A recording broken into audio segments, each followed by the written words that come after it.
मैं पहले झूठ कवर कर दूं जो एनसीईआरटी के हैं उसमें उन्होंने, मैं भी ऐसे उठा दूंगी। तो देखिए आवाज नीचे कीजिए इनकी स्टूडियो में, आप नहीं, बिल्कुल नहीं। मैं हूँ यासर मलिक। देखिए एक तरफा, एक तरह से लोगों के दिमाग में बातें ठूसिए मत।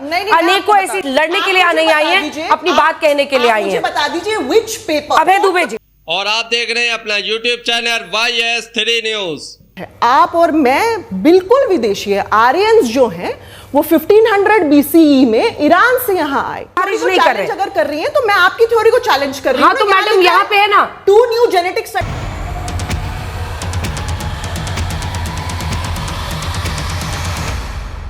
गोदी मीडिया एंकर अंजना ओम कश्यप की इतनी बेइज्जती आज तक आपने नहीं देखी होगी। मुगल बादशाह अकबर के इतिहास पर यह डिबेट चल रही थी। एनसीईआरटी की बुकों में इतिहास को बदलने की कोशिश की जा रही है। राहुल गांधी ने इस पर बड़ा बयान भी दिया है, उसी पर यह डिबेट हो रही थी। मुगल बादशाह अकबर के इतिहास पर इतिहासकार रुचिका शर्मा ने बीजेपी के प्रवक्ता संघी और गोदी एंकर अंजना ओम कश्यप के झूठ का पर्दाफाश किया। यहाँ तक कि एनसीईआरटी की बुकों पे जो इतिहास लिखा है उसका भी झूठ का पर्दाफाश किया। हिस्टोरिकल फैक्ट के जरिए सबको मुंहतोड़ जवाब दिया। गोदी एंकर अंजना ओम कश्यप की तो बहुत ज्यादा बेइज्जती की है। गोदी मीडिया एंकर अंजना ओम कश्यप आखिर में तंग आ जाती है और इतिहासकार रुचिका शर्मा की आवाज को बंद करने की कोशिश करती है, उनको बोलने नहीं देती है जब उनकी इतनी बेइज्जती होती है। उन्हीं के शो में उन्हीं की लताड़ लगाई है रुचिका शर्मा ने, उनको बहुत ज्यादा बदनाम किया है। एक एक फैक्ट के जरिए उनकी धज्जियां उड़ाकर रख दिया। आप लोग ये डिबेट देखकर जाइए। बहुत तीखी बहस गर्मा गर्मी अंजना ओम कश्यप और इतिहासकार रुचिका शर्मा के बीच हो गई थी अकबर के इतिहास को लेकर। तो आप लोग पूरी डिबेट देखिए। गौरव भाटिया जी, आरोप सीधा है विपक्ष का। वो कह रहे हैं आप भगवाकरण कर रहे हैं। आप जो युवा हैं, जो बच्चे हैं इस देश में, उनके दिमाग में जहर भर रहे हैं। इसकी कोई जरूरत नहीं है। क्या जानबूझकर ऐसा कर रहे हैं? अपनी विचारधारा को देश में स्थापित करने के लिए इतिहास को, इतिहास की किताबों को, मतलब जो बच्चे पढ़ रहे हैं एनसीईआरटी के किताब, उसको आप लोग बदल रहे हैं।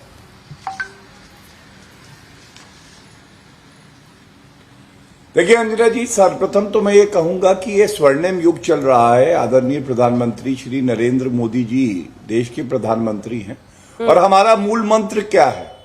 विकास भी और विरासत भी। मैं आज पूछना चाहता हूं कि ये बात सच है अंजना जी कि आप अपना इतिहास मिटा नहीं सकते, लेकिन क्या हमें ये गलती करनी चाहिए कि कोई आक्रांता है, किसी ने अगर जबरन धर्म परिवर्तन कराया है, लोगों को मारा है, हत्याएं की हैं, और उसके बाद भी हम उसका महिमा मंडन करें और हमारे जो बच्चे हैं, जो हमारा भविष्य है, वो 5वीं, 6ठी, 7वीं, 8वीं कक्षा में पढ़ें कि देखिए औरंगजेब कितना महान था, मुगल डायनेस्टी कितनी महान थी। मेरे मन में यह सवाल आता है, आप बताइए, सिख गुरु 5वें अर्जन देव जी, जहांगीर ने उनको मारा। गुरु तेग बहादुर जी सर धड़ से कलम कर दिया औरंगजेब ने। उसके बाद गुरु गोविंद सिंह जी के 2 बालक जिन्होंने कम उम्र में वीरता का परिचय दिया, उनको जिंदा दीवार में चुनवा दिया। क्यों हमारे बच्चे ये बात पढ़े? क्यों नहीं वो पढ़े गुरु तेग बहादुर, गुरु गोविंद सिंह जी के बारे में, महाराणा प्रताप जी के बारे में, शिवाजी महाराज जी के बारे में? मैं समझता हूं कि अगर बदलाव हो रहा है तो ये सकारात्मक है और ये बहुत पहले हो जाना चाहिए था। लेकिन जो गुलामी की मानसिकता है कांग्रेस पार्टी की, केवल गांधी परिवार का महिमा मंडन करना, मैं समझता हूं उसी को आगे बढ़ाया कांग्रेस ने और आज ये सुधार कर रही है भारतीय जनता पार्टी की सरकार और एनसीईआरटी। नहीं, गांधी परिवार का महिमा मंडन और मुगलों की बात कैसे बराबर हो गई? 2 प्रश्न है मेरे आपसे। पहला तो यही है कि अब इसमें गांधी परिवार कैसे आ गया और क्या सोच है आपको लगता है जिसकी वजह से मतलब मुगलों का महिमा मंडन हुआ? लेकिन उससे भी पहले एक सवाल है, अकबर पर आइए। देखिए बाबर और औरंगजेब को लेकर तो कई लोगों में ये राय है, जो बहुत समर्थन भी करते हैं, वो भी ये मानते हैं कि हाँ उनका एक बहुत क्रूर चेहरा भी था। लेकिन सबने अकबर द ग्रेट, अकबर पर अनेकों फिल्में बनाई गई हैं, उनके प्यार की कहानियां, उनके उदारता की कहानियां दिखाई गई हैं। अकबर पर जब हम लिखते हैं, और इस किताब में अकबर को लेकर जो लिखा हुआ है वो जरा दिखाइए। शुरुआत में क्रूअल सीधा लिखा गया है।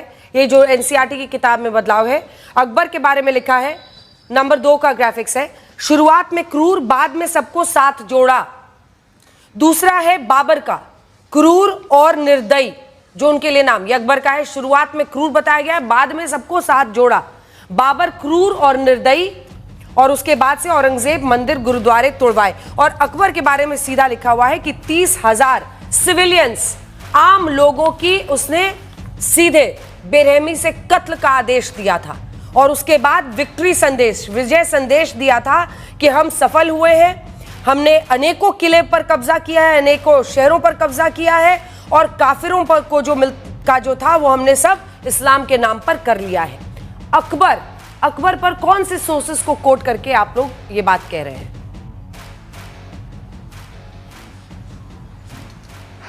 तो देखिए, सबसे पहले तो ये कहूंगा कि अगर कोई 30,000 लोगों को मरवा दे तो उसको क्रूर ही कहा जाएगा। हो सकता है कि कुछ अच्छे काम किए हों, लेकिन जब इतिहास पढ़ाया जाएगा तो उसमें यह वर्णन जरूर आएगा कि भारतीयों के लिए महाराणा प्रताप जी जो है वो हीरो हैं।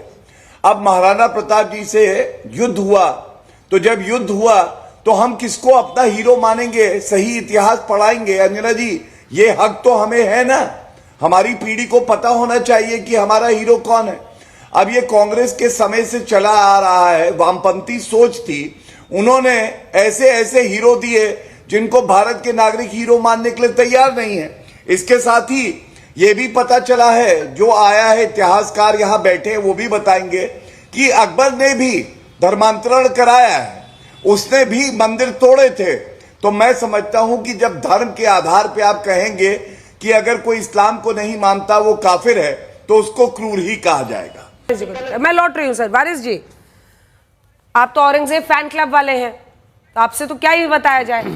अब एनसीईआरटी में पढ़ाया जा रहा है और दावा है कि यही सच है, और ये इतिहास में दर्ज चीजें हैं जो अब तक छिपाई गई। क्योंकि जजिया, ये भी इसमें बताया गया है कि अकबर ने जजिया हटाया, लेकिन लंबे वक्त तक जब उसका पूरा साम्राज्य स्टेबलाइज होने लगा, उसने पॉलिटिकल इस्तेमाल किया, शादियां करके, जो राजा थे उनकी बेटियों से शादी कर करके उसने अपने साम्राज्य को यहां पर स्थापित किया।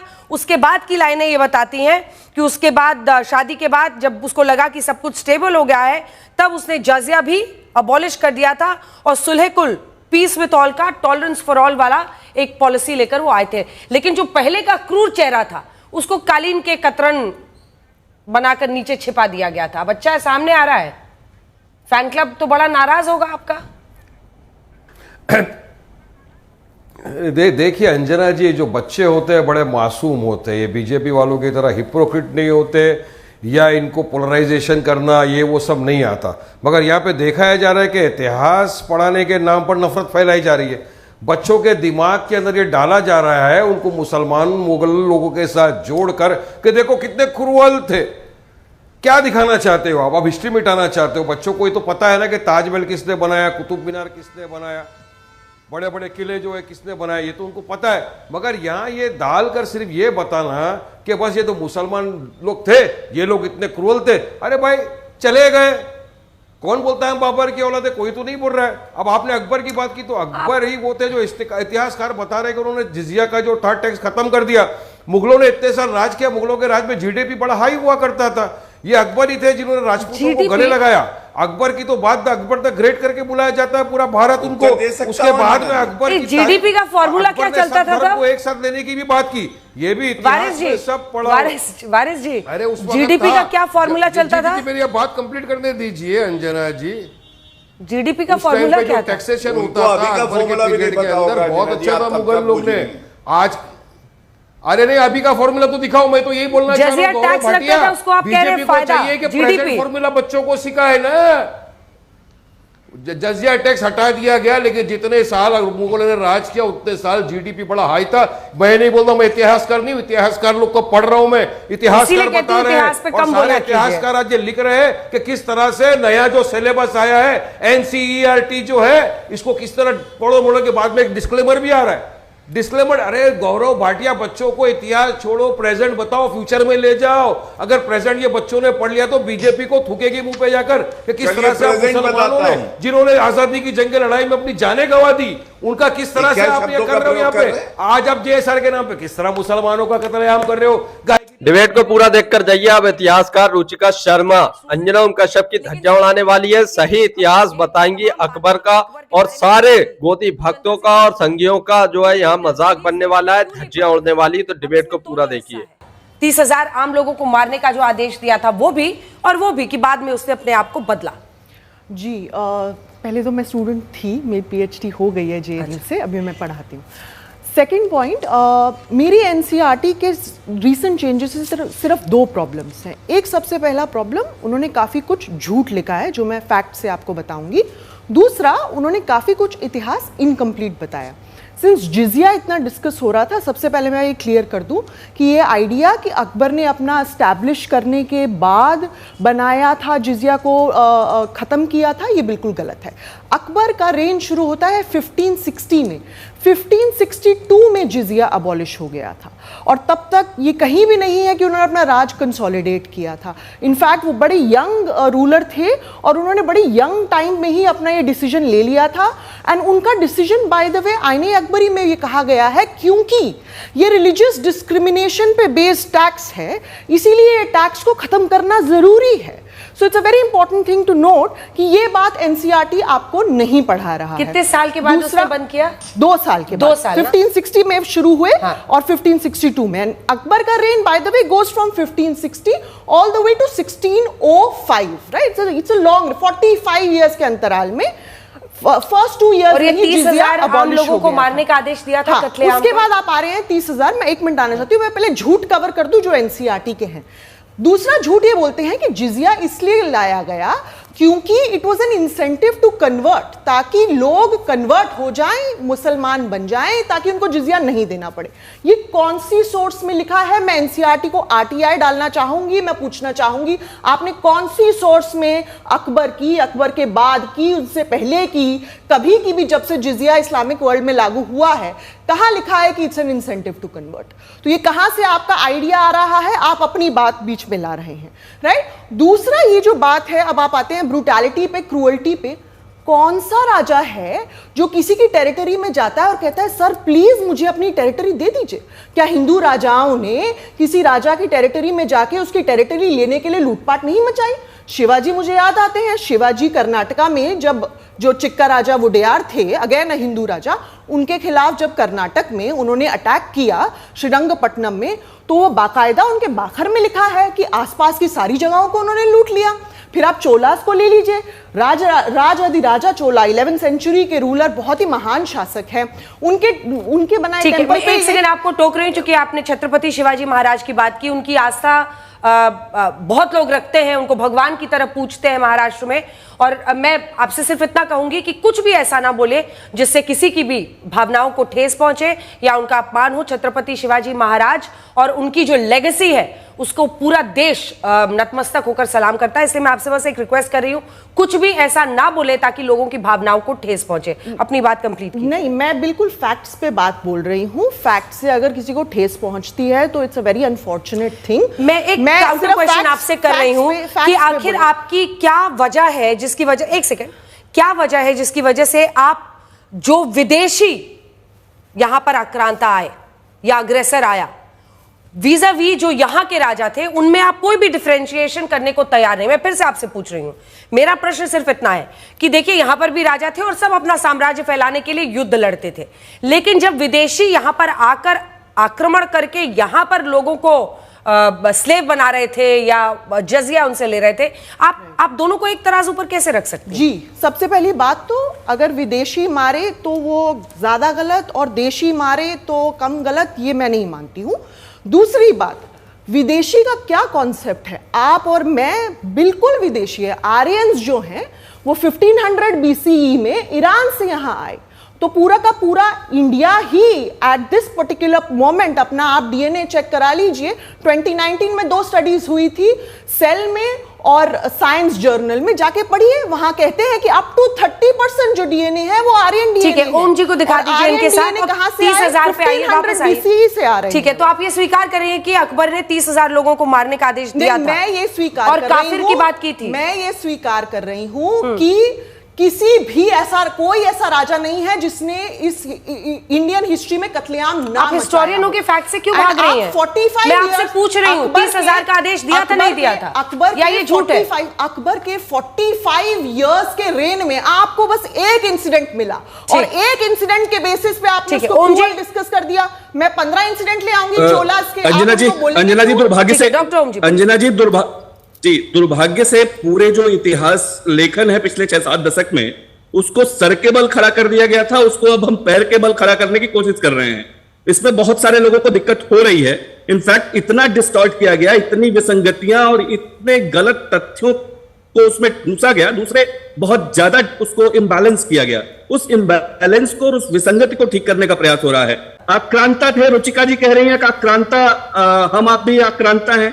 अरे आर्यन इन्वेजन थ्योरी कब की खत्म हो गई है? थोड़े नए रिसर्चेस पढ़ते रहना चाहिए, थोड़े कुछ ठीक तरीके से जितने भी, और वो एक आधार पे नहीं, कॉन्रेडेल्स के रिसर्च को पढ़ लीजिए, डेविड फ्रॉले के रिसर्च को पढ़ लीजिए। आप अगर देसी इतिहासकारों को इतिहासकार नहीं मानते। अभी पूरी डिबेट देखकर जाइए, अभी आगे और तीखी बहस होने वाली है। अंजना ओम कश्यप रुचिका शर्मा की आवाज बंद करने वाली है और राखी गढ़ी के बाद जो रहा सहा कसर था वो भी खत्म हो गया है। थोड़े से नए रिसर्चेस को भी पढ़िए और उसको खुली आंखों से, खुले तरीके से, खुले मन से पता लगा है। राखीगढ़ी एक्सकवेशन 2019 की 2 पेपर्स छपे हैं सर। 2019 की बात कर रही हूं, पुरानी रिसर्च नहीं है। और ये आर्यन इन्वेजन थ्योरी नहीं, आर्यन माइग्रेशन पूरी रिपोर्ट आ जाएगी, पूरी रिपोर्ट आ जाएगी। उन्होंने दी थी, वो खत्म हो चुके हैं। Aryan migration theory genetic studies पे बेस्ड है।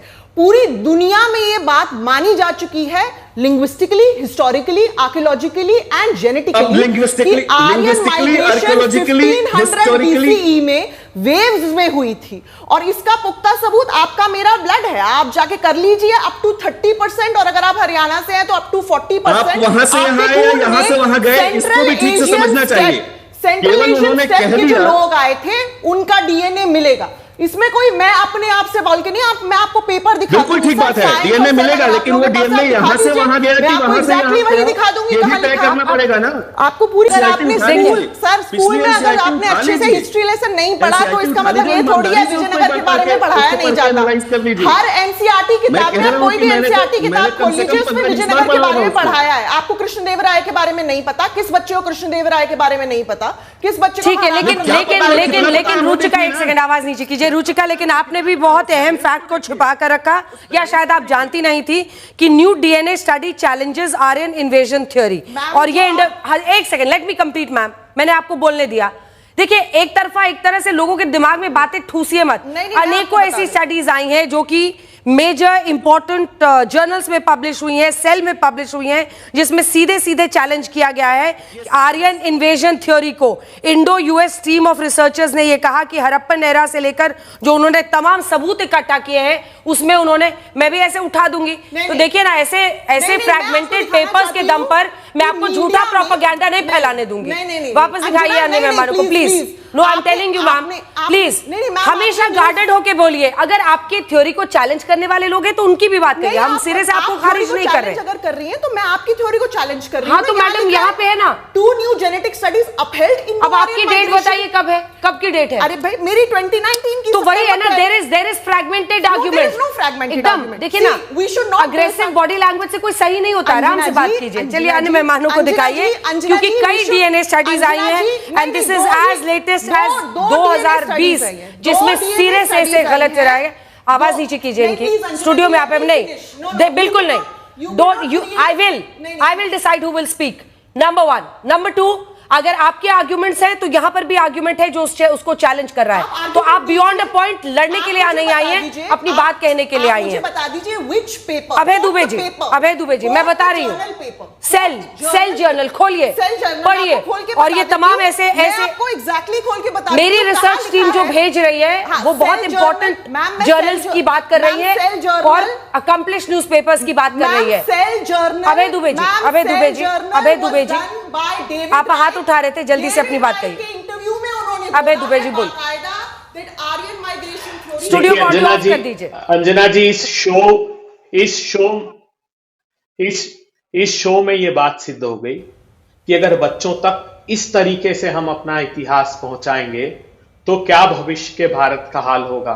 मैं रुचिका जी को सुन रहा था, रुचिका जी ने चर्चा में ये नहीं बताया जब औरंगजेब ने गुरु तेग बहादुर जी का सर धड़ से कलम कर दिया, वो सही था क्या? उसे आदर्श मानना चाहिए। और सबसे बड़ी बात है, डीएनए टेस्ट करा रही हैं। अगर डीएनए टेस्ट हो तो कई धर्मों के जो लोग भारत में हैं अंजना जी, उनका मूल धर्म भी हिंदू निकलेगा। इसलिए डीएनए टेस्ट पे नहीं जाइए। चर्चा का विषय यह है कि क्या मंदिर तोड़ना सही था, और अगर वो सही नहीं था तो हम उनको आदर्श क्यों मानेंगे? बात इसकी हो रही है। इतिहास पढ़ाया जाएगा लेकिन उनका महिमा मंडन नहीं किया जाएगा। दोनों आप ही छोटा सा रिस्पांस उस पर दे दीजिए, क्योंकि उन्होंने आपसे बोला है, उसके बाद से मैं आपके पास आ रही हूँ वारिस जी।